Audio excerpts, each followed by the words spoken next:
got food. Okay, we're going to talk about TBRPF today in the context of... It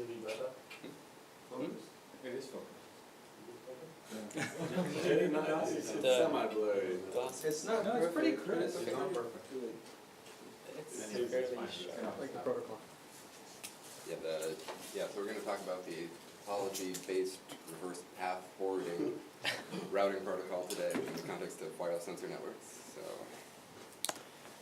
So we're going to start with a overview of the design of TBRPF, followed by the scaling properties of TBRPF, and we're going to try to make things clear by giving you some concrete examples. After that, we're going to do a little performance evaluation, comparing with OSR and AODV, followed by the WSN requirements, or how TBRPF meets them or not meet them. So like we were talking about, there's not much published on it. There's a technical report from SRI, there's the RFC, and there's the TBRPF multicast routing extension that we won't be talking about. So can you say what are the goals of TBRPF, whatever it is? What it tries to address? What is claimed about the limitation of this protocol?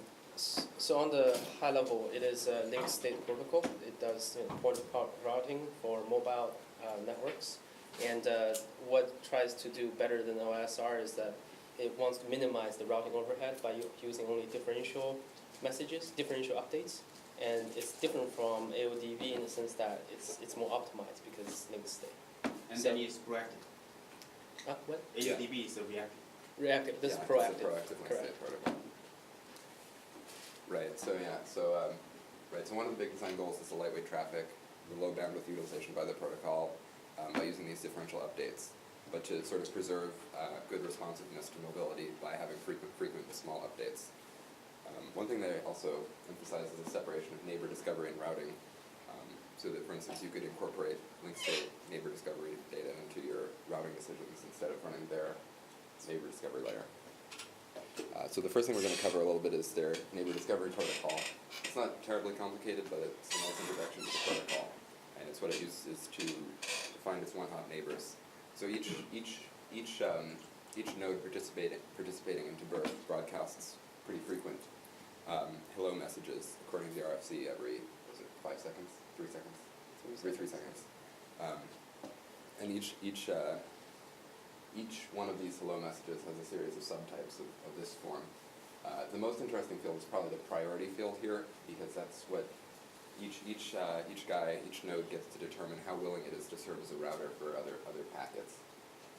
The other thing that the message contains is neighbor interface addresses, but this is a differential list.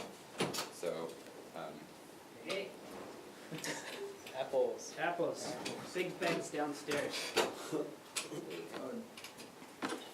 right, but this is You a have slide 6? Just started. Just started. Didn't miss much. We're just talking about the neighbor discovery. So, right, so this is a differential message though, so you don't necessarily include all the neighbors in each hello message. So here's a little example of how it would work if you have neighbors N1 and N2 broadcasts a request message just asking about its neighbors. N1 receives this message and realizes that it doesn't have an entry for N2 in its neighbor table. So it adds N2 and sets its link state to one way. And the way this protocol works is every time you change this link state, which can be either one-way, two-way, or lost, you reinsert the corresponding router ID into your outgoing hello messages.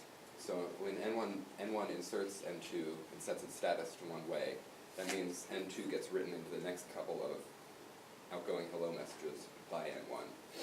3 to be exact. Right, the next 3, according in the RC. So then what happens is N2 receives this summarization, realizes that it's now a two-way link, it changes its status, and N1 knows it's a two-way link now because it sees that N2 added N1. So everyone has maintained the fact that it's, everyone has learned that it's a two-way link. So via this method, you can maintain both, bidirectional link and unidirectional link. Oh, right, yeah, and yeah. And so do the same property since you insert the neighbor into the outgoing hello messages whenever the status changes. If you stop hearing from a neighbor, what you'll do is if you miss a certain number of these hello messages, 3 again, you'll insert the neighbor back. You'll change the neighbor's state to lost, which means it'll get written back into the outgoing hello messages. And so if N2 hears these messages, it should know to reinsert N1 after changing N1's state to lost as well. So the expected size of the message basically depends on the chart. Yeah. Right, because if everybody's just sitting there and receiving all the hello messages, you just have to send them, but they'll be basically empty. So, one thing here is that once N2 gets this neighbor lost, it might just change to unidirectional, like one way in some table. Yeah. So in order to maintain this, it maintains some state about all its neighbors. Pretty standard stuff. It keeps around sequence numbers from the hello messages it's received in order to determine how many messages it missed and what the history is looking like. The other stuff is just to maintain these counters about who to write into what messages and how to expire them. So, TBRPF's routing, which is a conceptually separate module, maintains a bunch of state informations. The obvious table is must maintains the topology table, which is basically the nodes and links. So whenever you receive a topology update, you update your topology table. The routing table, very standard, just next hop for the destinations.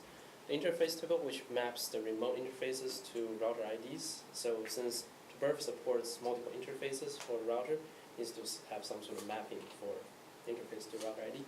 The host table, which maps the IP addresses to router IDs, same idea. Network prefix table, which maps a subset of IPs to a gateway. So what TBRPF does, that's standard, is to compute a source tree using some form of Dijkstra's algorithm to find the shortest path. However, what TBRPF does differently from, say, OLSR is that it doesn't report the entire source tree. What it does is it computes a reported subtree.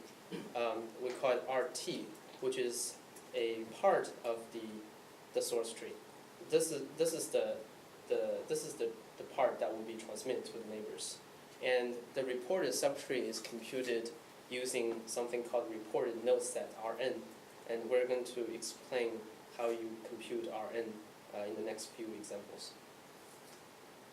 This is a bit complicated here, so let's just go straight into examples. So what TBRPF does is that it looks at, every node looks at its first hop neighbor, and it finds the shortest path between any two first hop neighbors. And if the node itself is on the two hop path between any two one hop neighbors, then it inserts those two neighbors into the RN set.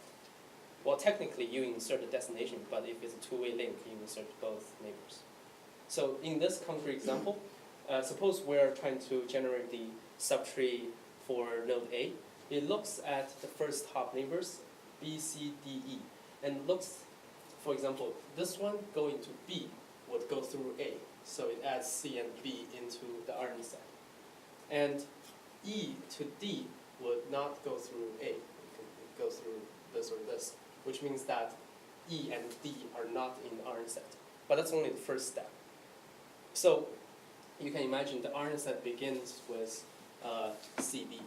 What it does next is that it finds nodes whose parents are in the RN set. So first of all, A has a source tree, right? Which you can imagine there's a tree that goes like this. So this would be a child of C on A's source tree. Is that clear? So the definition for RN is that recursively you add nodes whose parents are already in the Rn set. So in this example, E would be C's child. So it's the set of all nodes whose routes might go through you. That's the goal. Yeah. So just to find the sub, Yeah, but it's the set of find the nodes. subgraph. Yeah, as a fair thing, I mean, they mentioned in the paper too, comparing it to the multi-point relays from OLSR. Makes sense, in the sense that you put it in the RN if you're expecting to carry the fair deal of their traffic, right? Correct. The reported subtree is what you're going to be telling others that you're willing to forward carry. Yes. So in this example, you add D, E, and all these nodes pretty much, and and in the last step, you add A itself into this Rn set. Then you add all the links that's connected to the Rn set. So what you're doing is you pick your initial Rn set, which consists only of one hot neighbors, and then you add the subtrees rooted at those nodes to your Rn set. And so the motivation for this is that if you're in a node in one of these subtrees and you want to talk to a node in one of the other subtrees, and it gets to the root of this tree, the best path between those two trees is through you, because that's how we constructed this set. So you're basically constructing a graph, a tree Right. that has no side links except going Yeah. between branches. No cross edges between the edges you're saying, right? Yeah. So what also, at the end, what the report subtree will be all the edges coming out of the Rn set. Right. You report all the edges you know about for each node in Rn. Question about the cost of each link. So what kind of method do you use to determine the cost?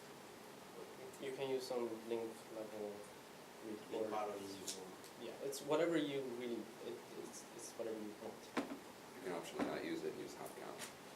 And in this case, we actually have link metrics, but in the next example, we're going to have where all the links have same metric. Is everyone clear with? So, actually, I'm not. So why isn't G in Rn's? Oh, sorry, I forgot. These are all in Rn. Oh, okay. So everybody is in Rn, actually. so in this diagram, you had three different colors for the links: dark blue, light blue, and the purple. So I guess the dark blue is the single hop, and the light blue is the two hop, and what are the purple links? Those are the last Those are bit. not used. Those are not part of the tree. The gray one. They are. They're reported though. Oh. They're connected to Rn. So for every node in this graph are in Rn after you run this algorithm. Then the next step is that you find all edges that's connected to those Rn. It's a redundant thing. I thought you were only talking about the edges that were part of this tree that you found. It's not. So it's not. So the tree itself was implicitly there by Rn, right? Because you know these Rn. But the last step before you generate your things, you find out edges connected to this. It's not necessarily a tree-ish thing anymore. It's Right. sort of redundant, but it sort of Yeah, it's like this hairy tree with all these extra edges that may go to things that you don't report edges for. In the next example, we have some nodes that don't report everything, so that may clear up some stuff.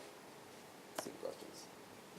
Okay, so in this simpler example, we'll start by computing the Rn set for 2.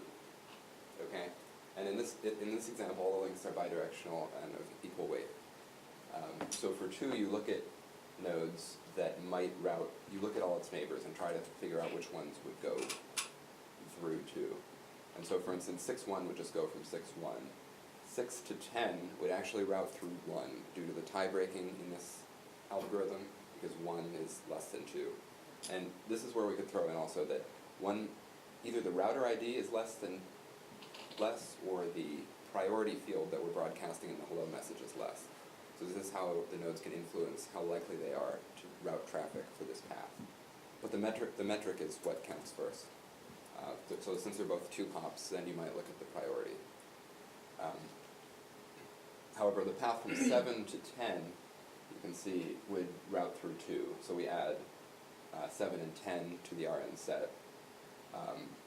6 and 11 would also route through it, and 1 and 3 would also route through 2. So you add all its 1-hop neighbors for 2. And then what this blue tree expands to show you is that we then add all of their parents recursively in 2's source tree. So basically this blue subgraph, the subset of edges, is 2's source tree. So it reports everything it knows about. And actually it'll report all the edges in the graph, because it'll also report like that 7-8 edge, if it knows about it. Okay, so now 2 reports that, but now for 6 and 10, they then compute their, so 6 and 10 receive this information from 2, and then go to compute their own reported node sets. But if you consider just the 1-hop neighbors of, say, 10, the only possibility for routing is, 1 might route through 11 through 10, but it instead routes through 2. So none of its neighbors get added to its reported node subset. And so at the end it just adds itself and only reports its local links, which is always the case, since you always add itself. So is the order the trees are created, is that important? I mean, if 10 had started before 2, you'd end up with something different.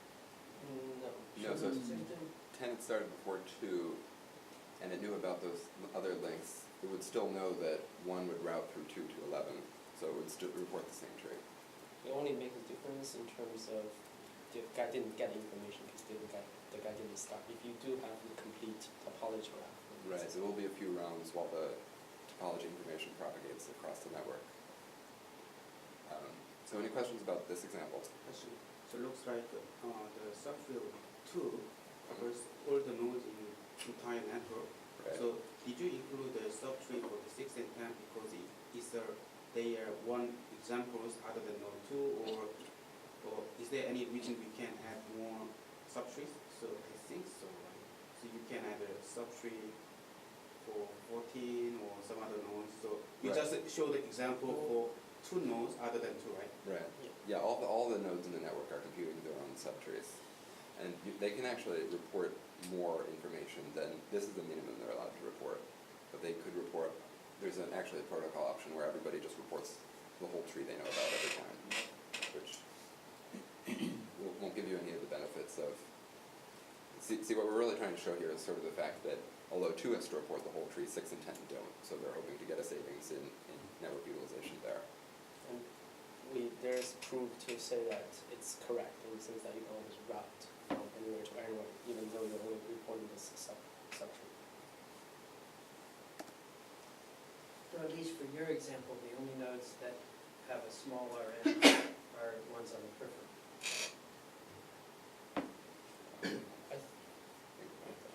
That's probably only because 2 happens to have the lower number than our. Yeah, although Because if you switch, say 2, if you put 10 here. I was trying 8 or even, so 5 obviously you get a similar thing, that's all by itself. Right. But it looks like if you're ever not on the periphery, you end up, Reporting the whole tree. Particularly if you're the closer you're at the center of the network, more likely it is that paths will go through. yeah, but yeah, Okay, so 8 adds, but the confusing thing here is that it's all paths in a tree, and there's so many different trees. Because every,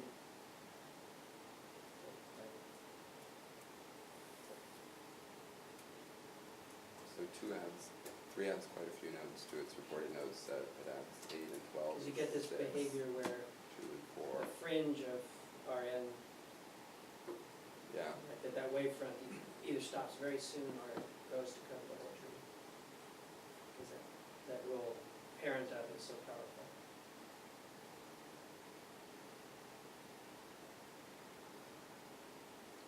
That's my style. You can imagine there may be lots of other embeddings that are like, besides this particular definition of RM. Well, the RFC proves this to be correct, but, oh, I'm sure there are other correct ways of doing subtrees that can be proved.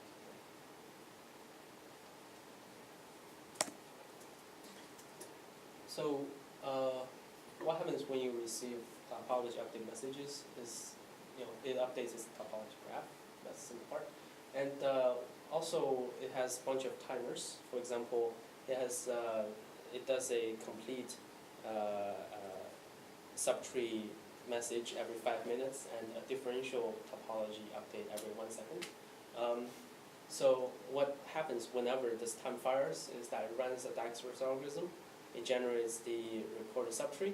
It performs a diff with the old copy of the subtree to find the differences and then send those differences. So this happens every second, which is a lot of scheduling. And one thing that's important about updating the topology graph is it doesn't just take the information out of the messages and write it into the links. It also remembers all the references to each particular node and link in the network. So that, for instance, if I hear about the same link from 2 of my neighbors, it's going to remember that it heard it twice. So this is important when we're thinking about how much memory it's going to use.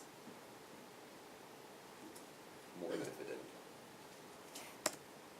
This is probably the first time we're actually worrying about computation going on in the network, right? Well, especially Perhaps. with Because we haven't talked about that in the other protocols. It seemed that the computation is not so complicated, but this seems like a lot of processing load. Both computation and memory is pretty intensive here. You sort of trade off the processing memory with the routing overhead, because you're trying to generate these more precise messages so that you can reduce the routing overhead, but you pay with processing. But the pseudocode's it's pretty tricky.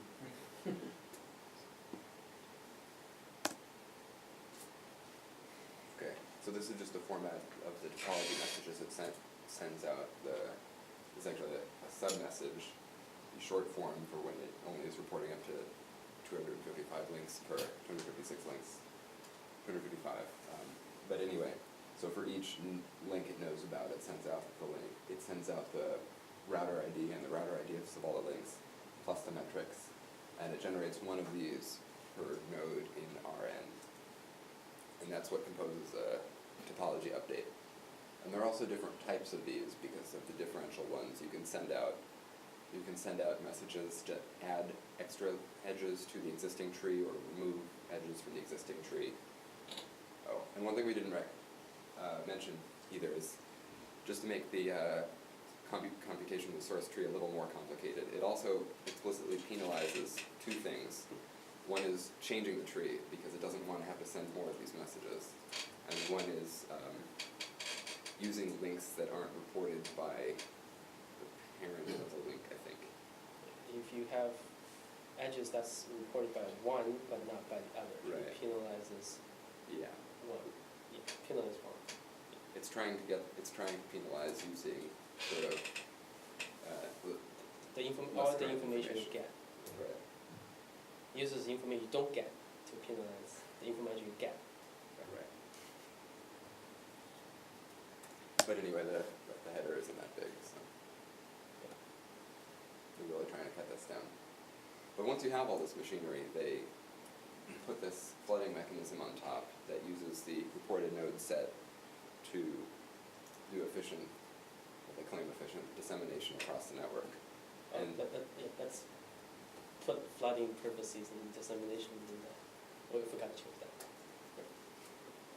so the way the forwarding works for dissemination messages is if I receive a dissemination message from one of my neighbors, I rebroadcast it only if that neighbor is in my reported node subset among my one-hop neighbors, or it's dead according to the DTL, which allows bounded dissemination.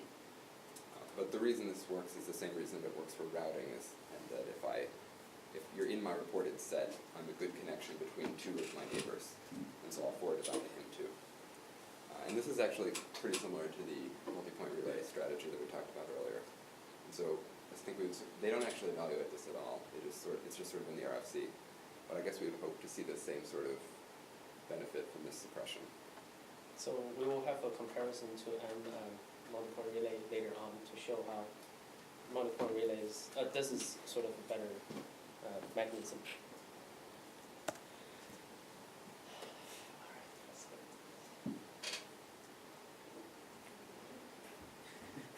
I'll do the bandwidth, you do the space. That's like how we Okay. practiced, I guess. Yeah, To be next. we tried to put some bounds on this time, space, and bandwidth that this protocol is going to use. It's a little tricky since there feels kind of 20 data structures floating around in the conceptual data structures floating around in the routing section of the RFC. But so to start with, if you just think about how much space you need to store the entire topology of the network, it's going to be ND, where N is the number of nodes, and D is the number of neighbors, so the neighborhood size. Because for each node and link, you store some information. But potentially, you also store all the updates about this information from all your neighbors. So if you're using the option where all your neighbors report the full tree, you're storing D copies of this topology graph, leading to the total space complexity of ND squared, Which is upper bound.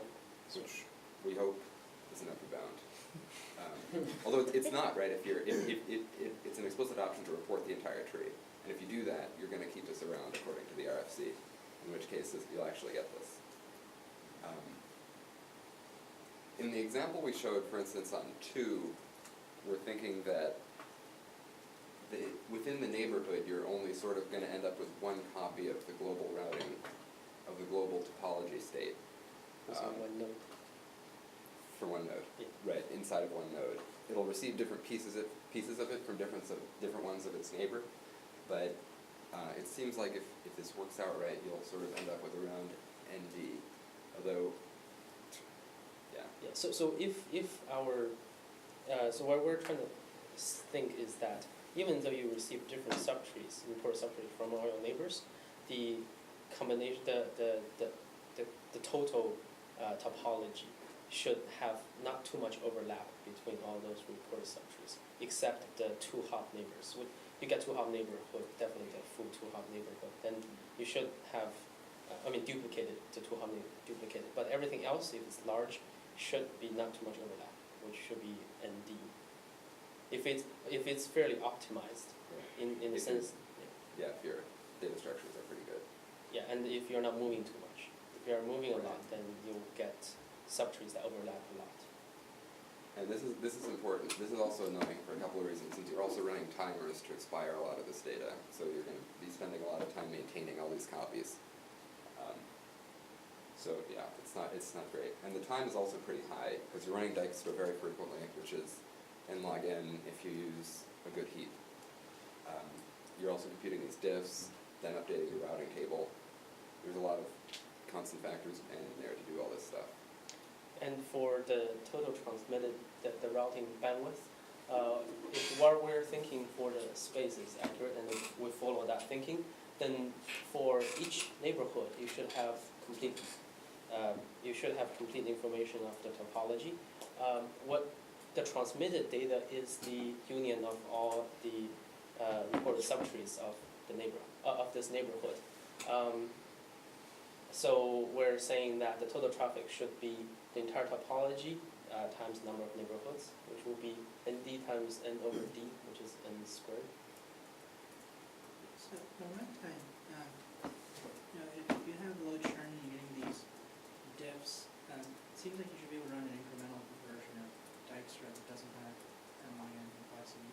I mean, if you're running if you don't have a lot of churn, you probably just want to turn down the period that you're sending out routing updates as well. Yeah, but I mean, either way, I'm not sure that the overhead might be as bad as it seems. Yeah. Yeah, you're probably right. I mean, yeah. Any questions on the complexity stuff? It's hard to say whether it's completely right, I think, but I mean, there's no we gave it a shot. there's no literature that already Right. calculated, so we're just, Isn't that amazing? For none of the ones that we looked at, Yeah. it's a table that shows, Yeah. here's the complexity in terms of the obvious. I mean, it's hard to think about this stuff, so. I mean, I think there was a tiny bit of that, you know, with Freud, right, sort of the JSDB versus AVDB, log n, or something, but that was something just, it never, nobody's followed through in that. So the traffic for OSI, OSR. yeah, is it also, it's also n squared, right?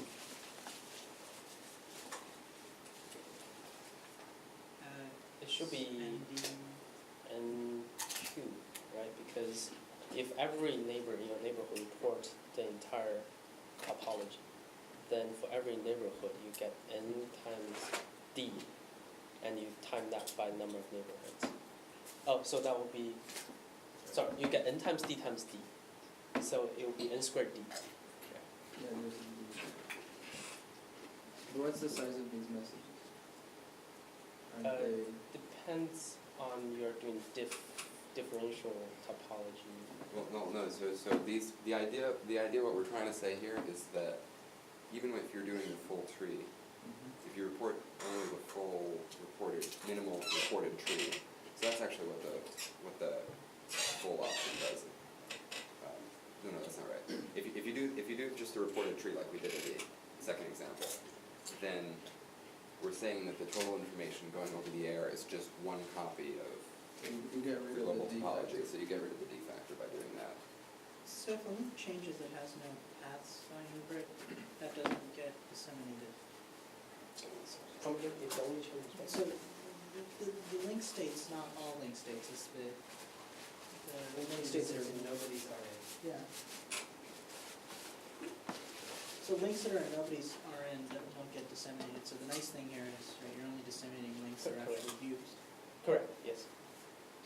That's not quite true because it's a link that was to a node that was in node. Right, if it's in that, Problem is that if it's the- in that, it'll get into the differential. The RNs, like we said, are hairy, they've got all these fuzzy things hanging out of them. Right. Yes. So that's sort of the end of our But the concept is talk about the actual protocol implementation. So anything we want to go over before we go on?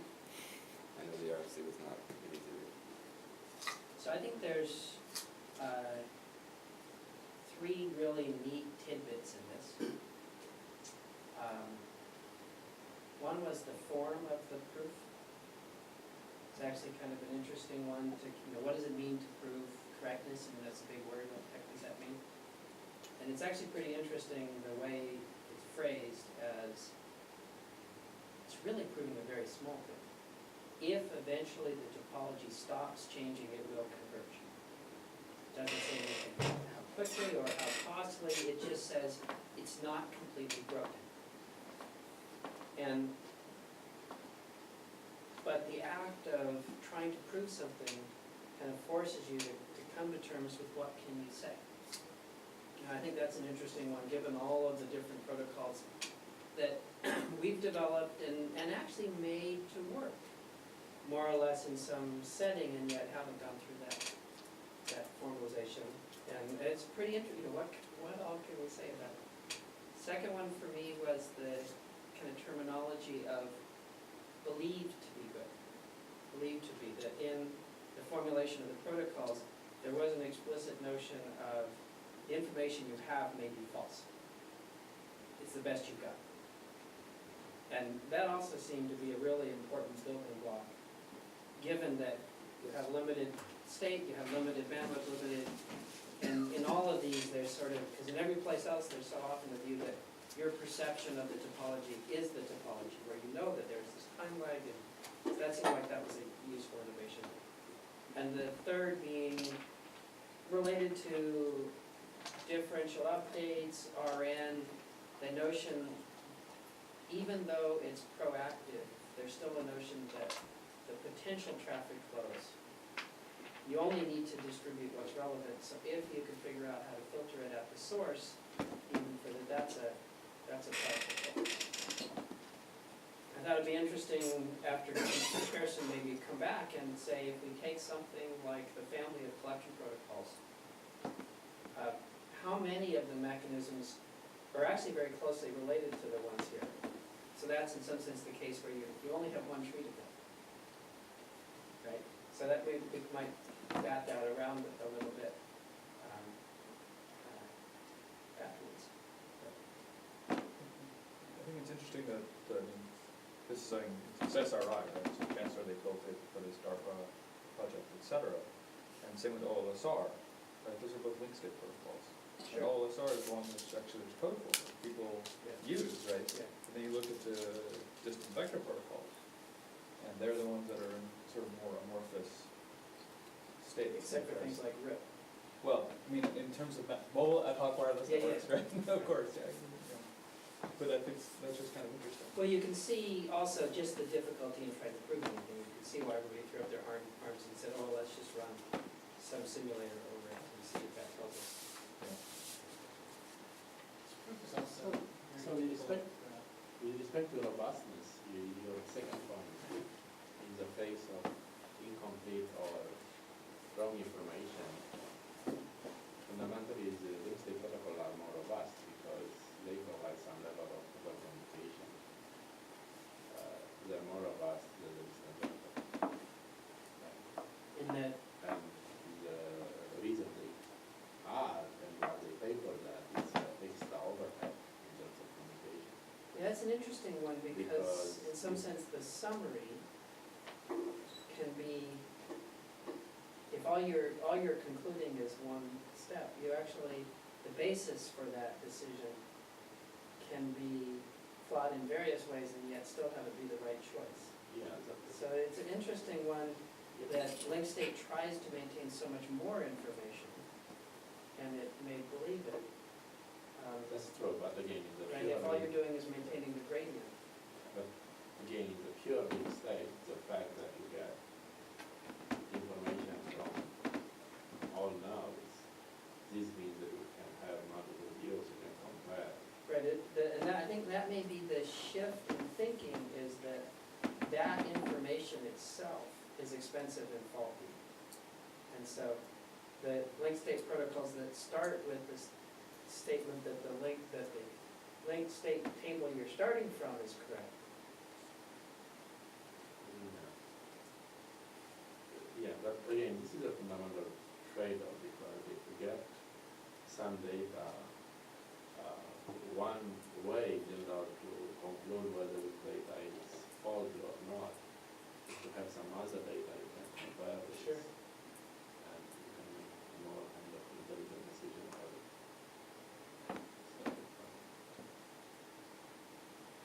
But it doesn't seem that scalable. So there's a bunch of simplifications of this. I mean, in some sense, BBR is another way of saying, how do I have fewer trees? But you still have a lot of redundancy to play with. Right.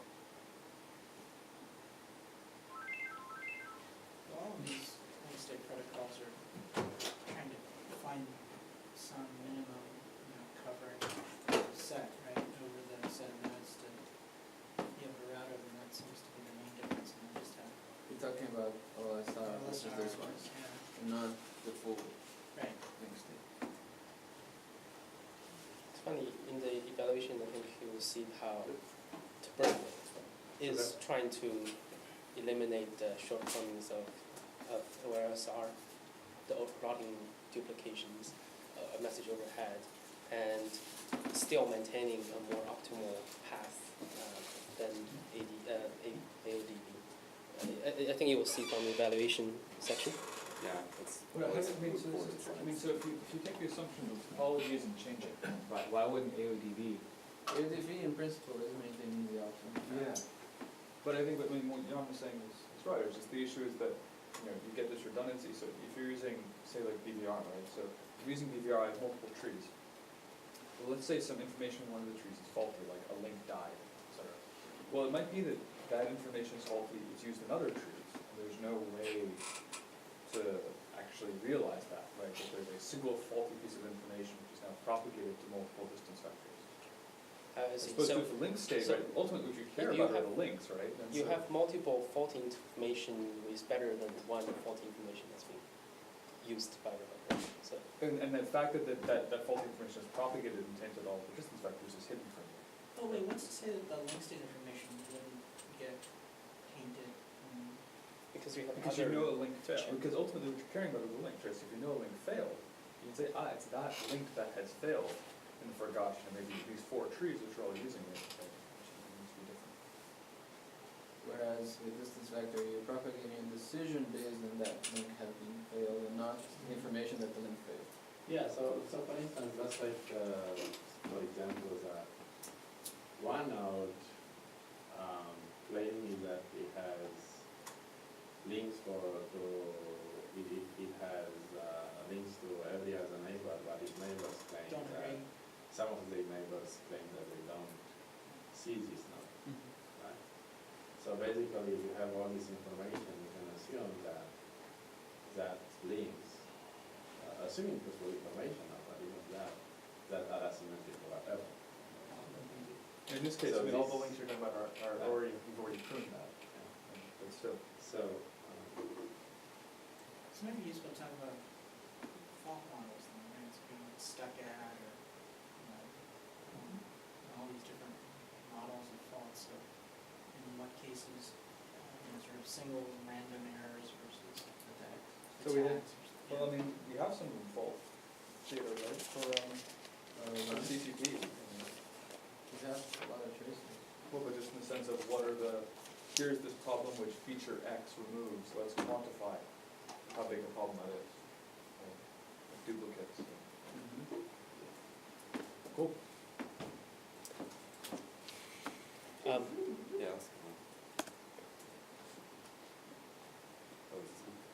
That's it. Yes. Right.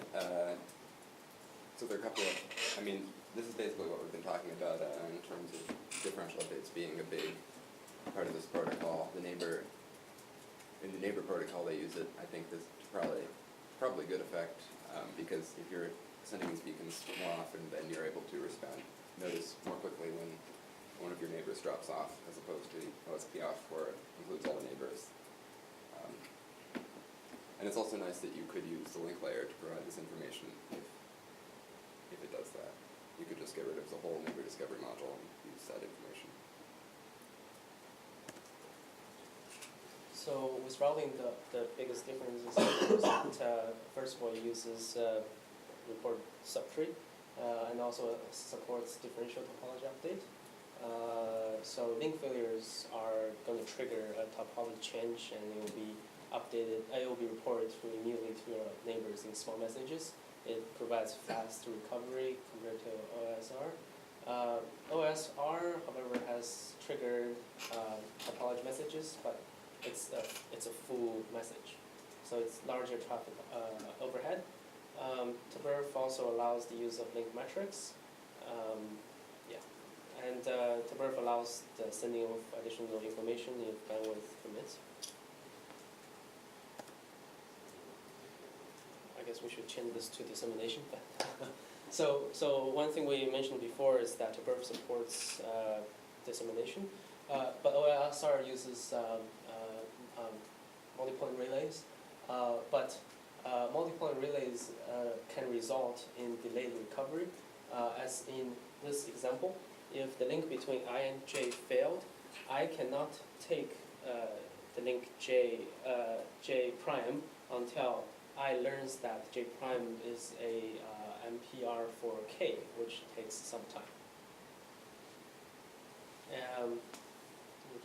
In TBRPF, I would report this link at the same time that it reports failure of this link, so it allows immediate recovery of this failure. So are you going to have at some point some comparison table between all these routing algorithms? I have graphs to compare like access rate, routing overhead. By all means, what do But we're not still in the stage of having the complete table. Rodrigo told me that Oh. Yeah, the goal is to have that. you look at different filling in, the table's being filled in week by week, right? I think we have like 3 or 4 more to go over, and then we should. Oh, you mean the stuff we studied so far? Yeah. This is just gonna compare TBRPF with AODV versus OSR. But this is very complex. It seems to be complex protocol. It seems to be a pretty Is this really, you know, what is implemented in this work? Yeah, I think it was. And that's why it's so complicated, is that they wrote some code. And then like the pseudocode is just trying to, you know, like annotate how they wrote their C code. So in the sense that the descriptions are very explicit in a way, which sounds like they came from an implementation rather than an idea. So they definitely have a simulator implementation of it. That's where the benchmarks come from. I think they must also have a real implementation of it on laptops or something, because if you go to the webpage at SRI for this, they have a picture of When that. I ask about implementation, I ask you about it's beyond the prototype. I mean, it's. IDF string.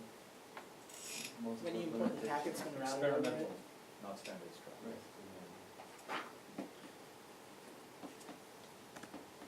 So it's not using any reason of the valid deployment. Maybe the Army uses it. I think there was a deployment with robots. Excuse me? I think there was an SRI deployment with a bunch of robots that used TBRPF. But usually a good test, right, is whether anybody else. Yeah, is no, not an opponent, right? No, nothing that we can. I mean, in that case, the only one that kind of has it all is OSR. Well, sorry, yeah, you can download for, you know, Insys routers. Lots of people do. So the first comparison we're going to look at is packet delivery success. The most obvious, so first of all, this column is with no mobility. This column is with 20 meters per second. And yes. 20 meters per second It's corresponds 1,200 to. meters per minute, that's 72 meters an hour. No, that doesn't matter if don't mention what the. So 670 by 6770 is a dimension on the grid, or? It's the dimension of the grid. Just- Yes, it's not density difference. It's not a different gradient. It's the grid itself. Same number of nodes. What will the list, how many nodes? 50 and 100. 50 and 100. Yeah, 1500 nodes. 50 and 50 and 100. 50 and 100. Which So one? the first two graphs, 50 nodes. 50 nodes, The 100 bottom nodes. graph, 100 nodes. Yes. Oh, Yes. okay, 50 and 100. And they're moving pretty fast. Yeah. 20 meters Random per waypoint. second. What's the, Random waypoint. Random waypoint. what's that in terms of, fraction of the average radius or something? What's the radius? Right. It's like the 90 meters can between the divide. nodes or something like that. What's the transmission radius? 250 minutes. You already did it? Right, so a node in the center of the top one can reach, half of the area. 250 meters. Yeah. And you're using simulated 2 megabit. And 12.5. So basically this means that the kind of the average distance between the nodes is more than 100 meters or something like that. It's more than 100 meters. If you have perfectly 7 by 7. Is that up to 5 nodes? No, it'll be, So there's yeah. 7 by 7 nodes. Yeah, but And it's only 6 670 poles. nodes, 6 yeah. poles. Yeah, so it's about Okay. 100, just under. It's about 100. Well, it's I think a little bit over because they have only 6 poles. That's all. Okay. So the most obvious thing to notice is that with no mobility, TBRPF performs the best. So what is the percent, what is Yeah, what is the y-axis? Percent. That's probably the success package rate. Success. delivery. Packet delivery. And the packet rate per source? So Per since 2 second. packets per second. 2 packets per second per source. I mean, so Yeah, like, 2 okay, so you're packets to telling 8 me, packets you per got, second. so if you have 50 nodes, and they're not moving, and there's 100 meters between them, and each of them is generating 8 packets per second, 30% of the packets are lost. Yeah. Yes. This is a different protocol. That's right. I wouldn't laugh. No, but it, like, so that's a total load of 400 packets per I've second. been there. No, but like, In simulation? no, in real life. Okay, this is a simulation, right? It's a good simulation. It's an Right, adversarial right. simulation. This is MS2, right? Yes. Okay, Yeah. I think I'm gonna cut out class symbol, let's put an MS2. But anyway, at the other level is that the difference between all these algorithms is not great. Yeah. No, sorry, equals or that. Yeah. Well, no, actually, at 6 packets per second, I mean, you know, it might seem like, oh, it's 99, 94, 84, but that's a pretty big difference, right? One's losing 1%, the other's losing